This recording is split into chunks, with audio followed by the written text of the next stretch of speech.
Hello, ഇന്ന് നമ്മൾ കാണാൻ വന്നിരിക്കുന്നത് ജർമ്മനിയിലെ മ്യൂണിക് എന്ന് പറഞ്ഞ സ്ഥലത്തെ ഒരു പാർക്കാണ്. വെസ്റ്റ് പാർക്ക് എന്നാണ് എൻ്റെ പേര്. ഇത് ഒരു 170 ഏക്കർ ഇതിൻ്റെ എടുക്കുന്നൊരു പാർക്കാണ്. അപ്പോൾ നമ്മുടെ ലാൽബാഗിലൊക്കെ ഇല്ലേ, ബാംഗ്ലൂർ ലാൽബാഗിലൊക്കെ ഉള്ള പോലെ ഒരു വലിയ പാർക്കാണിത്. ഇപ്പോൾ ഇവിടെ കുട്ടികൾക്കും അതുപോലെ തന്നെ ഫാമിലീസിനൊക്കെ ടൈം സ്പെൻഡ് ചെയ്യാൻ പറ്റിയ രീതിയിലുള്ള അറേഞ്ച് ചെയ്തിരിക്കണ ഒരു പാർക്കാണിത്. ഇപ്പോൾ പൊതുവെ ഇവിടെ മൊത്തം ഈ വിൻ്റർ സീസൺ ആയതുകൊണ്ട് മഞ്ഞൊക്കെ മൂടിക്കിടക്കുകയാണ്. ഇവിടെ റോസ് ഗാർഡനൊക്കെ ഉണ്ട്.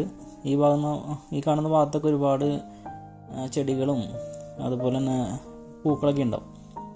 പക്ഷെ ഇപ്പൊന്നും നമുക്കതൊന്നും വിസിബിൾ അല്ല, കാരണം ഇപ്പോൾ ആകെ മൊത്തം മഞ്ഞ് കൂടി നടക്കുകയാണ്. ഇപ്പോൾ ഇത് കണ്ടോ, ഈ ഏരിയ മുഴുവൻ ഇതൊരു നല്ല രസമുള്ള കാഴ്ചയായിരുന്നു. മൊത്തം ഇങ്ങനെ ഒരു വലിയ ഭാഗം മുഴുവൻ മഞ്ഞ് മൂടി കിടക്കുകയാണ്. അത് നല്ല ഒരു ഭംഗിയുള്ള കാഴ്ചയായിരുന്നു. പിന്നെ ഇത് നോക്കി നമ്മളിപ്പോൾ ഇറങ്ങാൻ പോകുന്നത് ഒരു വലിയ തടാകത്തിലേക്കാണ്. ഒരു വലിയ നല്ല ആ ബിൽഡിങ് കാണുന്നുണ്ടോ, അത്രയും ദൂരത്തിലേക്ക് ഈ തടാകമാണ്. അത് ഒരുപാട് ആഴവും ഒക്കെയുള്ള സ്ഥലമാണ്. ഇതിപ്പോൾ പ്രത്യേകത വെച്ചിട്ടുണ്ടെങ്കിൽ ഇതിപ്പോൾ മൊത്തം മഞ്ഞ്, അതായത് ഐസായിട്ട് കിടക്കുകയാണ്. കല്ല് പോലെ നമുക്കൊക്കെ ഇറങ്ങി നടക്കാവുന്ന രീതിയിൽ മൊത്തം ഐസ് കട്ടായിട്ട് കിടക്കുകയാണ്. അപ്പോൾ അവിടെ കുട്ടികളെ കളിക്കുന്നത് കാണാം. അപ്പോൾ കുറച്ച് മുമ്പേ അവർ ഐസ് ഹോക്കിയൊക്കെ കളിക്കുന്നുണ്ടായിരുന്നു. സ്കേറ്റിംഗ് ഒക്കെ ചെയ്യാൻ പറ്റും. അത്രയും ഉറച്ചു കിടക്കണ ഒരു തടാകമായിട്ട് കിടക്കണം. ഇപ്പോൾ ഇത് കാണുമ്പോൾ ഒക്കെ ആ തടാകത്തിൻ്റെ ഭാഗമാണ്. നമ്മളിപ്പോൾ ഏകദേശം നടുവിലെത്തിയിട്ടുണ്ട്. തടാകത്തിൻ്റെ നടുവിലാണ് നിൽക്കണം. നല്ല ആഴമുണ്ട് അവിടെ. പക്ഷേ ഇപ്പം നമുക്കതിൻ്റെ മേലെയൊക്കെ നടന്ന് നമുക്ക് കാണാൻ പറ്റിയൊരു ഒരു അവസ്ഥയിലാണ് കിടക്കണം. അപ്പോൾ ഏകദേശം ഒരു -15 ഡിഗ്രി തണുപ്പൊക്കെ ഉണ്ട്. ഇപ്പോൾ അതിൻ്റെ സൈഡിൽ മാത്രമാണ് ഇപ്പോൾ വെള്ളമുള്ളൂ, വെള്ളമായിട്ട് കാണുന്നുള്ളൂ. ബാക്കി എല്ലാ ഏരിയയിലും ഐസ് ഇങ്ങനെ ഒരു പാറ രൂപത്തിൽ കിടക്കണം. ഇതായിരുന്നു ഈ സീസണിൽ വന്നപ്പോൾ ഇവിടുത്തെ ഒരു നല്ല കാഴ്ച. പിന്നെ ഒരു സ്പ്രിങ്ങിലൊക്കെ വരണമെന്നുണ്ടെങ്കിൽ ഒരുപാട് പൂക്കളൊക്കെ ആയിട്ട് നിൽക്കുന്നുണ്ട്. അപ്പോൾ അത് വേറൊരു ഭംഗിയാണ്. നിങ്ങൾക്കപ്പോൾ ഏത് സീസണിൽ അവിടെ വരാം. ഇത് അതേപോലെ തന്നെ അവിടെയുള്ളൊരു വേറൊരു നല്ലൊരു കാഴ്ചയാണ്. അതായത് ഇതൊരു തായ് മാതൃകയിലുള്ളൊരു ബുദ്ധ ടെമ്പിളാണ്. ഇതിൻ്റെ ചുറ്റും ഇതേപോലെ തന്നെ ഒരു കുളമാണ്.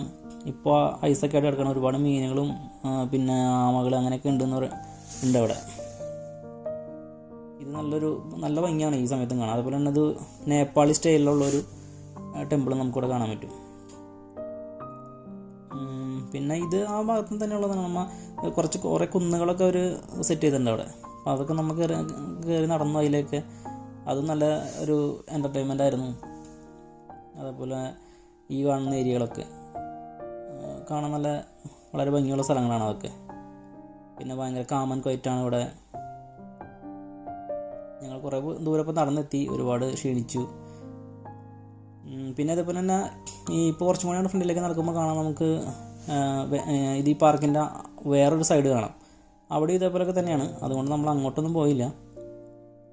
അപ്പോൾ നിങ്ങൾ വരുന്ന സമയത്താണെന്നുണ്ടെങ്കിൽ സമ്മറിലൊക്കെ വരാണെന്നുണ്ടെങ്കിൽ അല്ലെങ്കിൽ വേറെ ഏതെങ്കിലും സീസണിൽ വരാണെന്നുണ്ടെങ്കിൽ അങ്ങോട്ടൊക്കെ പോകണം. പിന്നെ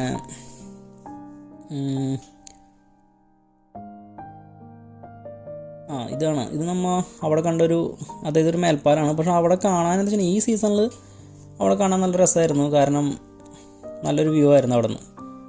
നിങ്ങളിങ്ങോട്ട് കുറച്ചും കൂടി ഫ്രണ്ടിലേക്ക് പോകുമ്പോൾ നമുക്ക് കണ്ടോ, ഇതൊരു കാണാൻ കുറച്ച് രസകരമായിട്ട് തോന്നി അവിടെ നിന്ന് കാണാനായിട്ട്.